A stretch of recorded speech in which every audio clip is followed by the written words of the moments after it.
Hi there, my name is Tatiana and you're watching YouTube channel You Can.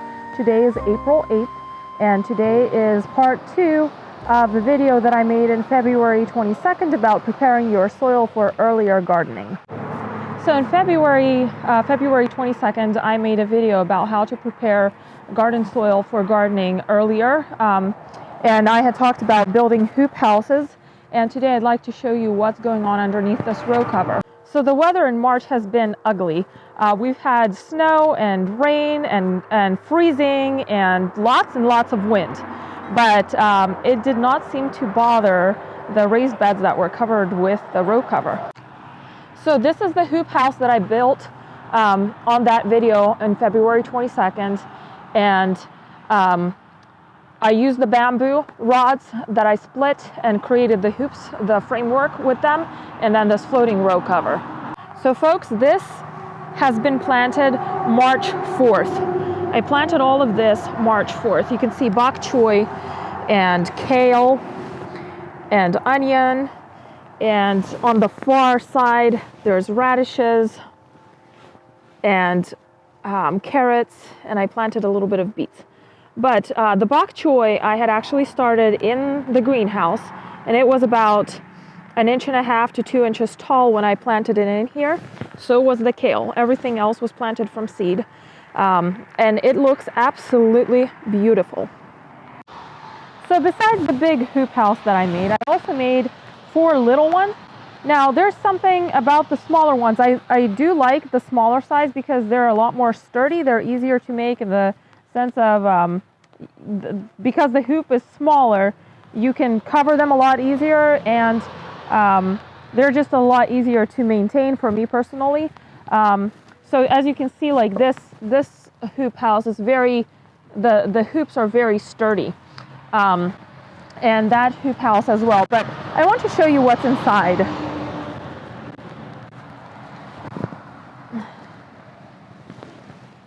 So all of this I've planted also March 4th. So I made these hoops February 22nd. I waited until the soil reached 48 degrees, which I bought a small soil thermometer, and the soil everywhere else was frozen.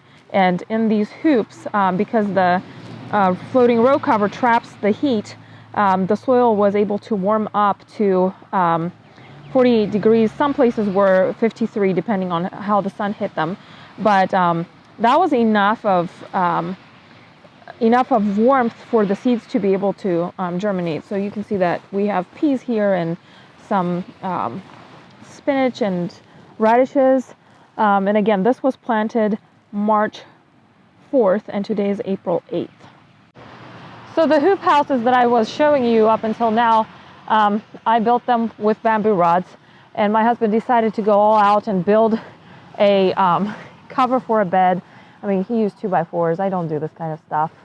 Like, bamboo is so much easier to chop with a machete than use the table saw to like cut these 2x4s. But this thing is really nice.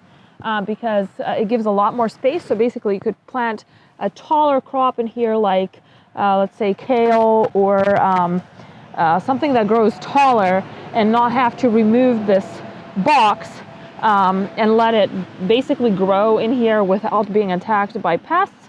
But I do have cabbage and a little bit of kale, and I have a few plants of cauliflower in here as well. But folks, bunnies. We have a disaster with bunnies. Those things destroy anything that they get their teeth on. And even though the fence that we have around our yard, we have a chicken wire fence up around the majority of our yard, and we do have a wooden fence from the road and off from the side from the greenhouse for privacy. We don't have any problems with deer, but the rabbits get under the fence, and I wasn't able to cover that bed up, and they came in and just completely destroyed every single plant.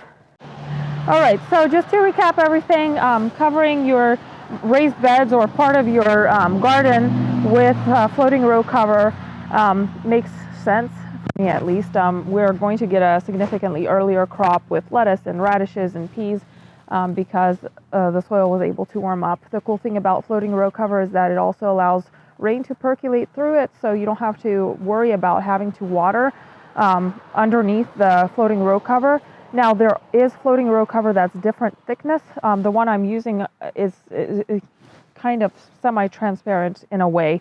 You can kind of see what's inside through the floating row cover. And I've seen more dense, thicker row cover.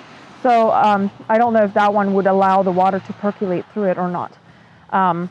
But that's it for this video. I hope you guys enjoyed it. If you did, hit a like and subscribe to the channel for more videos like this.